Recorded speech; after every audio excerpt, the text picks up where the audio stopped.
Hello વિદ્યાર્થી મિત્રો, good morning. કેમ છો બધા મજામાં? લાસ્ટ લેક્ચરની અંદર આપણે સરસ મજાની થિયરી એટલે કે ઊંચાઈ અને ઊંડાઈ સાથે દબાણમાં થતા ફેરફારની ચર્ચા કરેલી હતી. ક્લિયર?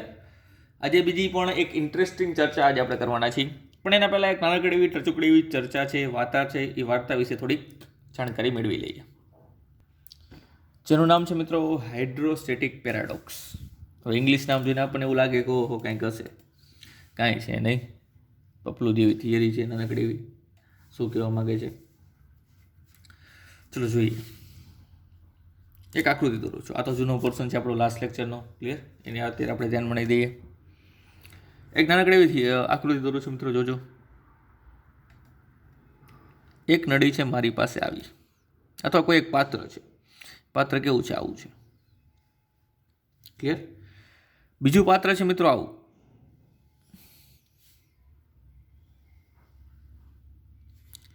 અને ત્રીજું પાત્ર જે છે એ કંઈક આવું છે.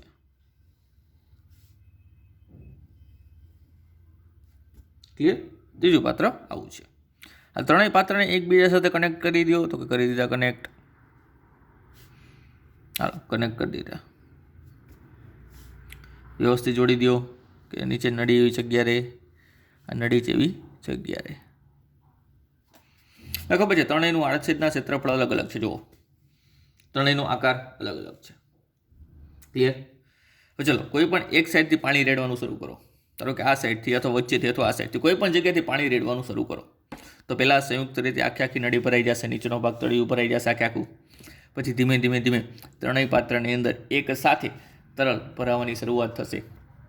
તો તમે સાથે સાથે અવલોકન કરતા જાજો.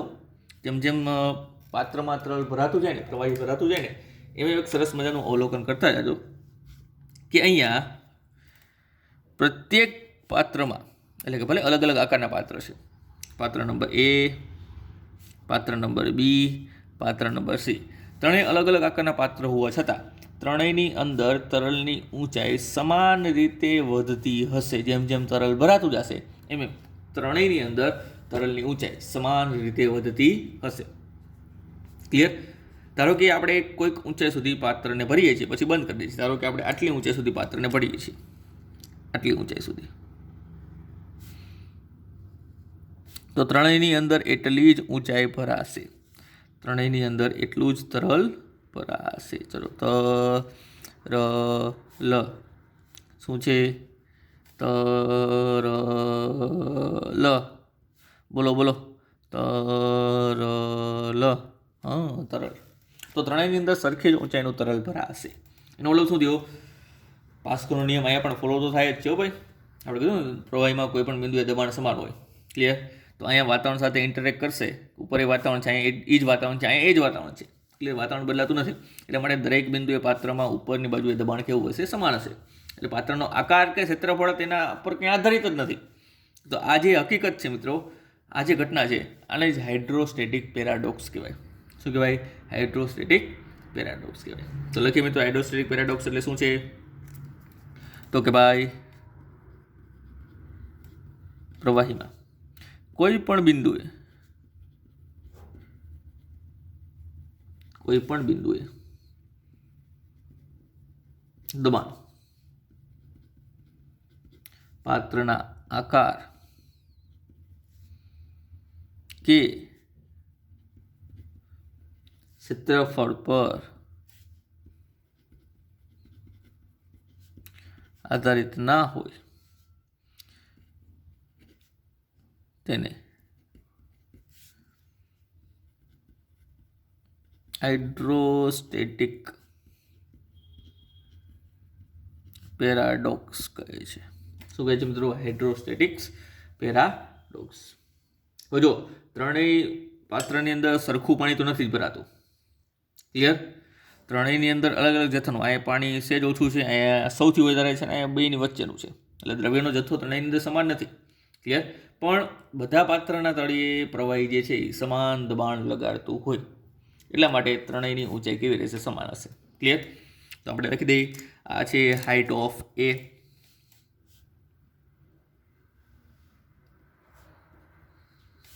આ છે હાઇટ ઓફ બી, એટલે કે બી પાત્રની ઊંચાઈ, અને આ છે હાઇટ ઓફ સી. માટે અહીંયા આપણે લખી શકીએ height of A is equal to height of B is equal to height of C. Clear? આ ઘટનાને શું કહે છે મિત્રો? Hydrostatics paradox. સિમ્પલ છે, નથિંગ એલ્સ, બીજું કાંઈ છે નહીં. ડન. ચલો હવેની ચર્ચા છે એ આપણા માટે ઇમ્પોર્ટન્ટ છે. ટોરેસેલીનો પ્રયોગ. શેના માટેનો પ્રયોગ ભાઈ? તો કે શરૂઆતમાં તમને છે ને આપણે આ એટીએમ આવે ને, એટીએમ એટલે થોડુંક મનમાં ખૂંચે કે એટીએમ એની સાથે ક્યારેક પારો આવી જાય 76 સેન્ટીમીટર ઊંચાઈમાં, ક્યારેક 1.73 × 10⁵ પાસ્કલ આવી જાય. બધું શું છે? ક્લિયર? બસ એ જ સમસ્યાનો ઉકેલ ટોરેસેલી આપે છે. વાતાવરણનું દબાણ માપવા માટે ટોરેસેલીનો પ્રયોગ અથવા તો પારાનું બેરોમીટર. આપણે જાણીએ છીએ ને કે વાતાવરણનું દબાણ એટલે શું ભાઈ? તો કે દરિયાની મુક્ત સપાટીએ રચાતા દબાણને એક વાતાવરણ દબાણ એટલે કે એક એટીએમ કહે છે. ક્લિયર? છતાં પરફેક્ટ વ્યાખ્યા લખી હોય વાતાવરણ દબાણની તો લખી દઉં છું મિત્રો. કોઈ પણ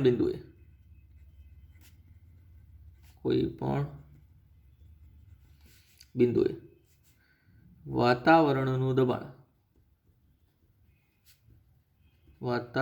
દબાણ એ તે બિંદુથી ઉપર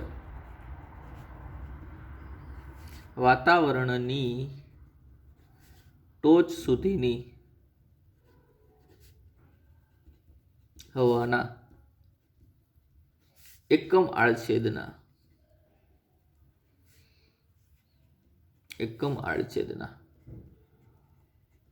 સ્તંભના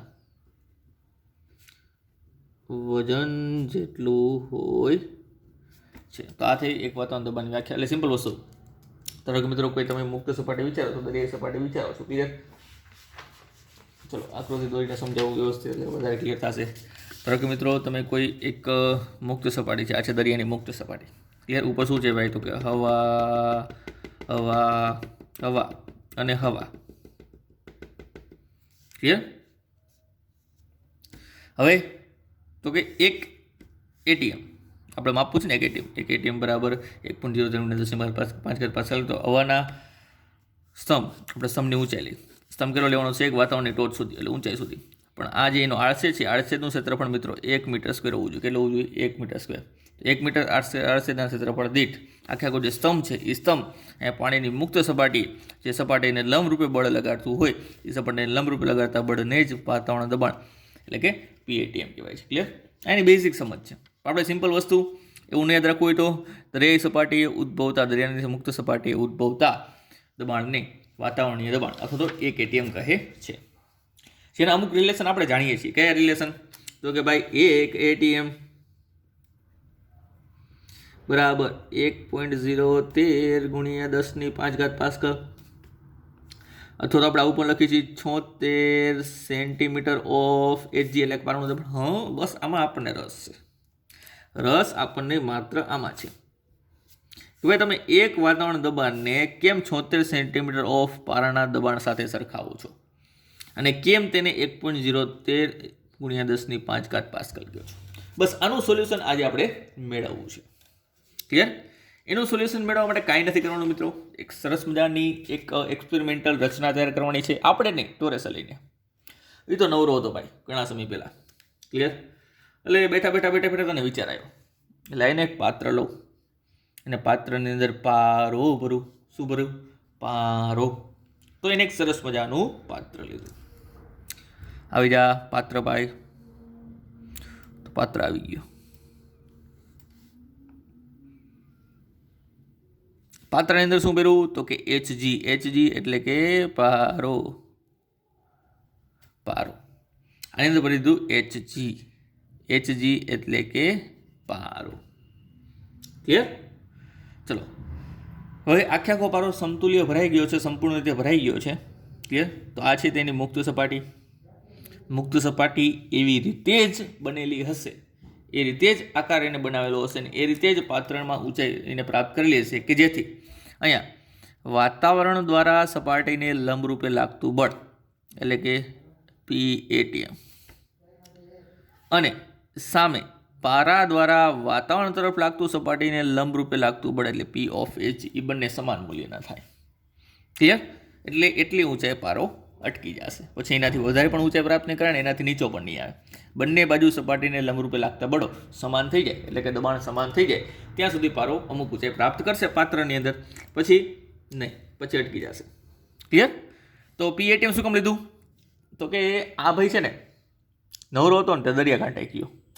દરિયાકાંઠે ગયો ને આ એક્સપેરિમેન્ટ અહીંયા બેઠો બેઠો કરે છે. ઓબ્વિયસલી વસ્તુ જો દરિયાકાંઠે એક્સપેરિમેન્ટ કરતો હોય તો કોઈ પણ તરલની મુક્ત સપાટી જે છે એ મુક્ત સપાટીએ દબાણ કેટલું કહેવાય? 1 એટીએમ. એટલા માટે આપણે લખીએ છીએ પી એટીએમ. ક્લિયર? ચલો એને બીજું શું લીધું? તો કે એની સાથે જે છે ને એક મીટર લાંબી કાચની કસનળી લઈ ગયો હતો, અથવા કાચની નળી લઈ ગયો હતો. એમ વિચારો શું લઈ ગયો હતો? કાચની નળી લઈ ગયો હતો. ચલો પછી કાચની નળીને શું કરે? કસનળીને શું કરે છે?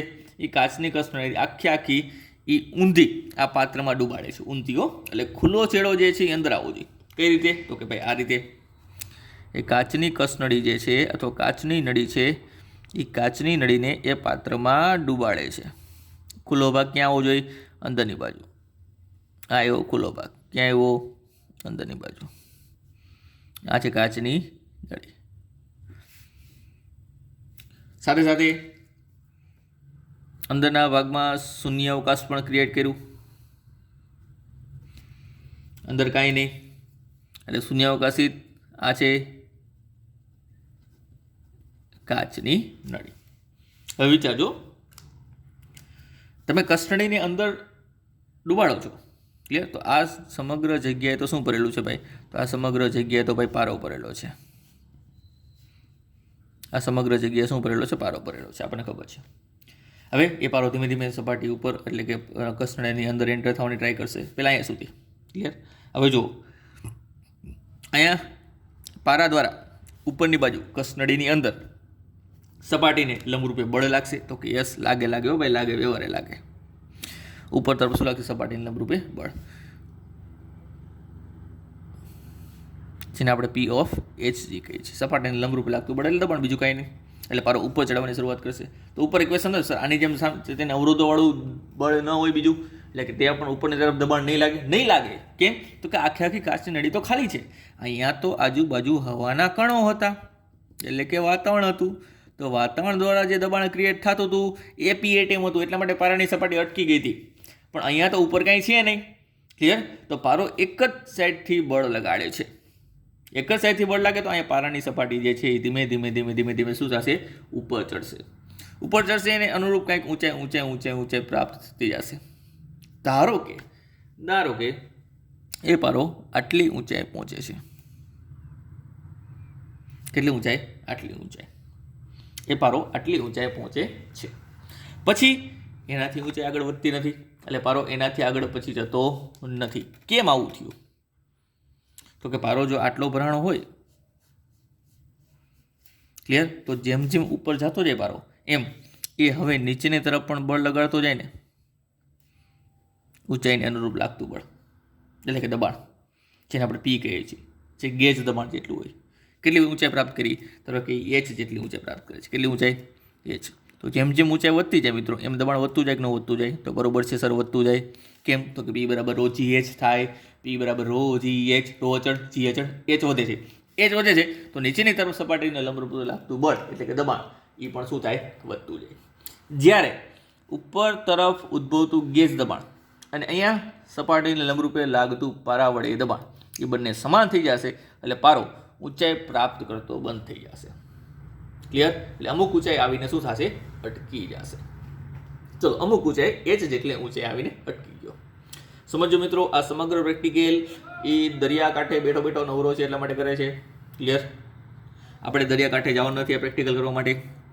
અને તેને ખાસ નોંધવા માંડ્યું કે આ જે ઊંચાઈનું મૂલ્ય છે એને માપ્યું, 1 મીટર લાંબી હતી એટલે અંકન કરેલું હતું. તો અંકન ઉપરથી એને જોયું કે પારો અહીંયાથી કેટલી ઊંચાઈ પ્રાપ્ત કરે છે? તો કે ભાઈ 76 સેન્ટીમીટર પ્રાપ્ત કરે છે. કેટલી ઊંચાઈ પ્રાપ્ત કરે છે? 76 સેન્ટીમીટર. હવે જો ખાસ જોજો, આની અંદર માત્ર એક જ વસ્તુ વિચારવાની છે. અહીંયા આકૃતિ પરથી હું આવી એક વસ્તુ લખી શકું કે નહીં ભાઈ? ઉપરની આકૃતિ પરથી આવું લખાય કે નહીં કે ભાઈ PATM બરાબર P(Hg) છે, લખાય કે ન લખાય? હે, હા લખાય, કારણ કે પછી મુક્ત સપાટી અટકી જાય છે. વળી અહીંયા એવું પણ લખાય ને કે એક ઊંચાઈને અનુરૂપ દબાણ, H ઊંચાઈને અનુરૂપ દબાણ એટલે કે P = P(Hg) થાય, તો P(Hg) = P પણ લખાય, તો કે યસ લખાય. આને કાઢી નાખો થોડીક વાર, આની કંઈ જરૂર નથી. તો ઇન શોર્ટ આવું થયું ને કે PATM બરાબર P. P એટલે શું છે ભાઈ? તો કે H બરાબર 76 સેન્ટીમીટર ઊંચાઈને અનુરૂપ પારાનું દબાણ છે. P એટલે શું છે? તો P એટલે ખરેખર થાય ρgh જ તેઓ ભાઈ. તો ρgh શું છે ભાઈ? તો કે H જેટલી ઊંચાઈને અનુરૂપ પારાનું દબાણ. તો H અહીંયા કેટલી છે? H છે 76. લખીએ કે 76 સેન્ટીમીટર ઊંચાઈ પારાનું દબાણ. એટલા માટે આપણે PATMની જગ્યાએ 1 ATM લખી છીએ અને અહીંયા લખી છીએ 76 સેન્ટીમીટર ઓફ Hg એટલે કે પારાનું દબાણ. તો આપણને પહેલું રિલેશન મળ્યું જે ટોરેસેલીએ સાબિત કરેલું હતું. આપણે લખતા હતા ને 1 ATM બરાબર 76 સેન્ટીમીટર ઓફ Hg, એમ નામ નહોતા લખતા, આપણી પાસે આવું પ્રૂફ હતું, ટોરેસેલીનો પ્રયોગ હતો, એટલા માટે આપણે આવું લખતા હતા. ક્લિયર? હવે સમજાણું કેમ આપણે લખી છીએ 76 સેન્ટીમીટર ઓફ Hg? તો કે આગળ પ્રયોગ કરો ને દરિયાકાંઠે બેઠા તો વાતાવરણ દબાણ જે છે એ કેટલું મળે તમને? તો પારો એને અનુરૂપ 76 સેન્ટીમીટર ઊંચાઈએ પ્રાપ્ત કરે છે. અને ઘણી જગ્યાએ મિત્રો વ્યવહારિક ઉપયોગમાં જ પારાનું દબાણ વધારે ઉપયોગમાં લેવાય છે. ક્લિયર? જેમ જેમ 76 સેન્ટીમીટરની હાઇટ વધતી જશે એમ દબાણ વધતું જશે. જો 76 સેન્ટીમીટર કરતાં હાઇટ ઓછી હોય તો દબાણ ઓછું હોય. એટલે કે જો તમને એવું લખેલું હોય કે 205 સેન્ટીમીટર ઓફ Hg એટલે કે પારાનું દબાણ, તો એ દબાણનું મૂલ્ય 1 ATM કરતાં વધારે હશે. જો તમને એવું લખ્યું 20 સેન્ટીમીટર ઓફ Hg, તો એ દબાણનું મૂલ્ય 1 ATM કરતાં કેવું હશે? ઓછું હશે. ક્લિયર? તો આ થયું મિત્રો 1 ATM એટલે કે વાતાવરણીય દબાણનો પારાના દબાણ સાથેનો સંબંધ ઊંચાઈને અનુરૂપ. હજી બીજો પ્રશ્ન આપણો ઊભો છે, તો સર આ ક્યાંથી આવ્યું? આ ક્યાંથી આવ્યું? ચલો આને જ આપણે અહીંયા લઈ લઈએ. આવતું રે બેટા. અહીંયા આપણે એવું જોયું કે ભાઈ PATM બરાબર P થાય. જો થાય કે નહીં? P એટલે કે H ઊંચાઈને અનુરૂપ પારાનું દબાણ, બરોબર કે નહીં? Okay done. ચલો ચીકો. હવે P એટલે શું થાય? ઊંચાઈને અનુરૂપ પારાનું દબાણ, ρgh. Okay done. ચલો પારાની ઘનતા ખબર છે? હા ખબર છે. કેટલી થાય? 13.6 × 10⁻³ ચીકો. Gની વેલ્યુ 9.8. Hની વેલ્યુ તો કે Hની વેલ્યુ છે 76 સેન્ટીમીટર, પણ મીટરમાં લખીએ. મીટરમાં લખશો એટલે થશે 0.76. કરો બેઠા બેઠા, નવરા છો ને, કરો બેઠા બેઠા કેલ્ક્યુલેશન. હાલો તો જવાબ તમારો છે ને આ જ આવતો હશે.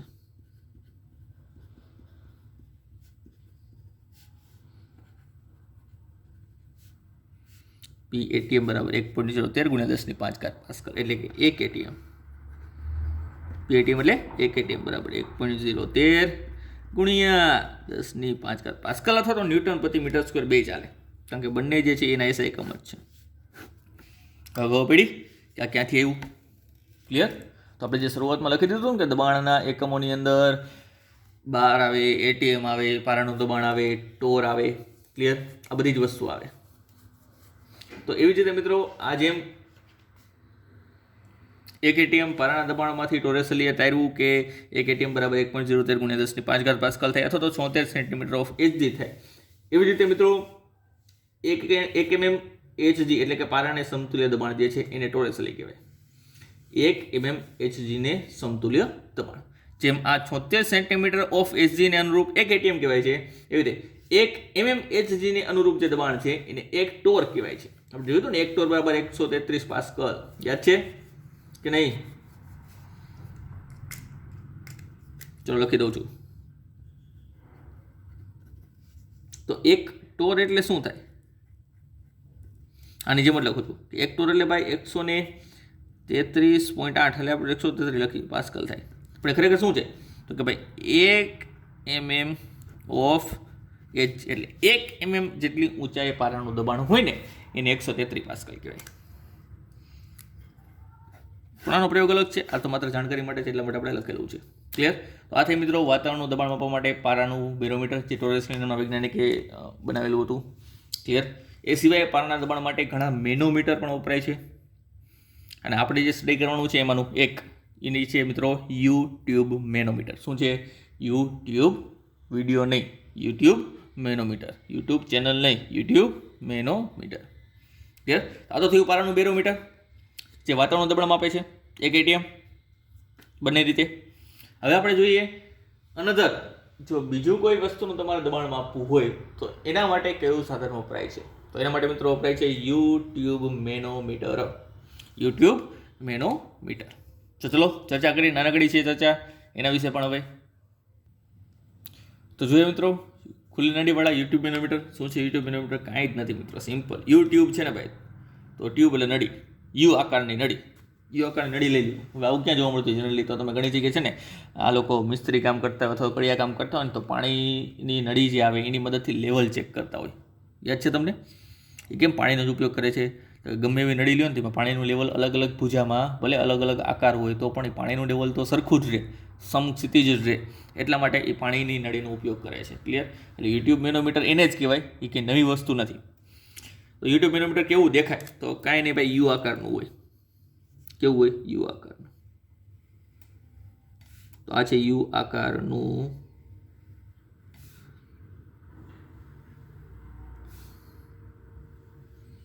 તો 4 લીટા થયા. ઉપાડીઓને પણ શાંતિ રાખો. હાલો, થયો યુ આકાર. હા સર, થયો ને યુ આકાર. આની બે ભુજા કહેવાય. આ ડાબી બાજુની ભુજા, આ જમણી બાજુની ભુજા. ભુજા એટલે સ્તંભ. ક્લિયર? યુ આકારની ટ્યુબ અથવા તો નળી. આ ટ્યુબમાં પ્રવાહી ભરી દો.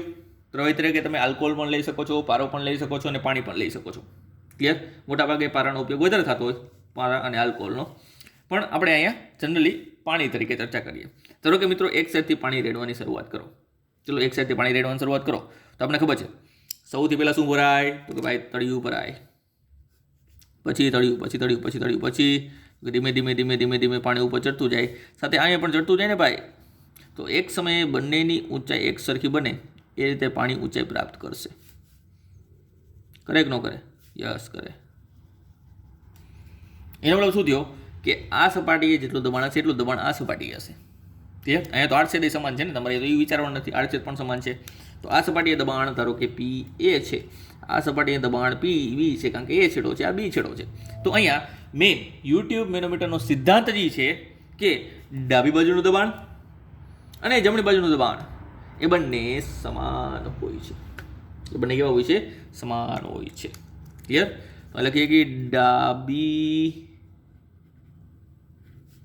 બાજુનું દબાણ ઇઝ ઇક્વલ ટુ જમણી બાજુનું દબાણ. એટલે પી of A is equal two P of પી. આ તો એક જ દ્રવ્ય છે એટલે સર દબાણ સમાન જ. હું તમે રમત જેવી વાત કરો છો. કાંઈ વાંધો નહીં બેટા, શાંતિ રાખ, શાંતિ રાખ મિત્ર, શાંતિ રાખ, કાંઈ વાંધો નહીં. ચલો આમાં આપણે એક સરસ મજાનો એક્સપેરિમેન્ટ સમજીએ. યુટ્યુબ મેનોમીટર લઉં છું ફરી એકવાર.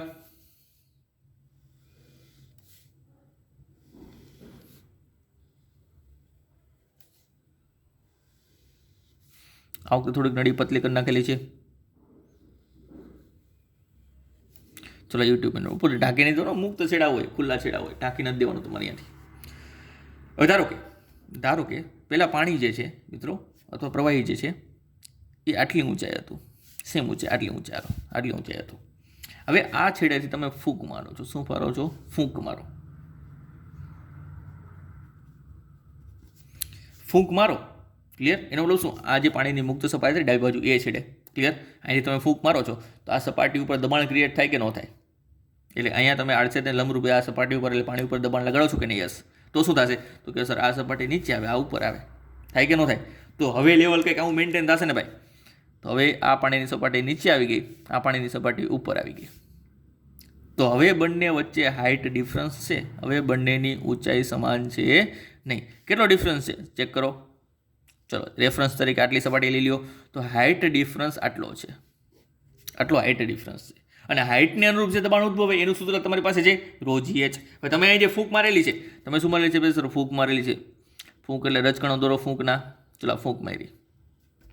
તો અહીંયા દબાણ કેટલું માર્યું હશે? અહીંયા દબાણ કેટલું હશે એ આપણે શોધવું છે કે ફૂંક મારેલી છે તો એકમ ક્ષેત્રફળ દીઠ પાણીની મુક્ત સપાટી જે છે તેના પર લાગતું દબાણ કેટલું છે સર શોધીને બતાવો. તો કાંઈ નહીં, એક જ સિદ્ધાંત વાપરવાનો. જો આ લેવલ ચેક કરી લેવાનું. આ લેવલની નીચે જે પ્રવાહી રહી એક જ સરખું હોવું જોઈએ, અલગ અલગ દ્રવ્ય ન હોવું જોઈએ. છે એક જ સરખું? યસ. ચલો આ લેવલની ઉપર કોણ છે? તો આ લેવલ ઉપર છે ફૂંક, અને આ એટલે રજકણ લઈ લઈએ આપણે. ચલો આ લેવલ ઉપર કોણ છે? આ લેવલ છે ઉપર પાણી.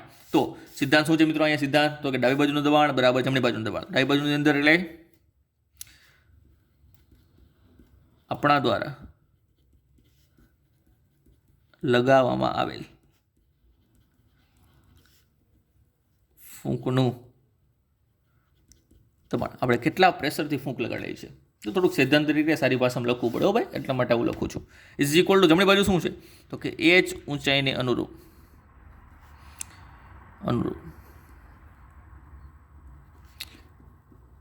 તરલનું દબાણ. ધારો કે મિત્રો આ તરલની ઘનતા જે છે એ ρ છે, h જેટલી ઊંચાઈ પ્રાપ્ત કરે છે. તો ડાબી બાજુ જે ફૂંક દ્વારા દબાણ લગાડવામાં આવે છે P છે, તો એને અનુરૂપ h ઊંચાઈને અનુરૂપ અહીં જમણી બાજુ તરલનું દબાણ જે છે એ દર્શાવે તમે ρgh. ક્લિયર? એટલે અહીંયા ગેજ દબાણનો તો ઉપયોગ કરવાનો જ છે. ρgh એટલે શું છે? ગેજ દબાણ. તો અહીંયા પણ તમારે ગેજ દબાણનો તો ઉપયોગ કરવાનો છે, પણ આ રીતે. ક્લિયર? સામાન્ય હોય કન્ડિશન તો આવી હોય તો તમે કોઈ પણ એક સાઈડથી પ્રેશર લગાવો. ક્યારેક આ તો એક સાઈડથી ચર્ચા કરી, ઘણીવાર બે વખતથી પ્રેશર લગાવવામાં આવે બે બાજુથી. તો બંને બાજુનું પ્રેશર અલગ અલગ હોય તો પણ હાઇટ ડિફરન્સ જોવા મળે, અને જો હાઇટ ડિફરન્સ જોવા મળશે તો તમને કોઈ પણ રીતે દબાણની વેલ્યુ મળશે જ. ક્લિયર? અને આની વિશેષ ચર્ચા આજે આપણે એક્ઝામ્પલ એટલે કે સ્વાધ્યાયના દાખલાની અંદર પણ કરવાની છે. સો ડોન્ટ વરી. તો આ થાય મિત્રો ખુલ્લી નળીવાળા યુટ્યુબ મેનોમીટર. આનો ઉપયોગ આપણે દાખલાની અંદર પણ વિશેષમાં કરીશું. ક્લિયર? તો આથી મિત્રો આજના લેક્ચરની ચર્ચા. નેક્સ્ટ લેક્ચરની ચર્ચામાં આપણે જોશું અમુક પાસ્કલના નિયમના ઉપયોગો છે. ક્લિયર? ખાસ કરીને સરસ મજાના ઉપયોગો છે જેના અનુરૂપ પણ અમુક દાખલાઓ છે. હાઇડ્રોલિક લિફ્ટ છે, હાઇડ્રોલિક બ્રેક છે, એ બધી ચર્ચા જે વ્યવહારમાં આપણે ઉપયોગ કરી ચૂકેલા છીએ અને કરીએ છીએ. ક્લિયર? પણ નેક્સ્ટ લેક્ચરની અંદર. તો મળીએ મિત્રો નેક્સ્ટ લેક્ચરમાં બાકીના ટોપિક સાથે. ત્યાં સુધીનો આટલો અભ્યાસ ફટાફટ રિવિઝન કરીને રાખો.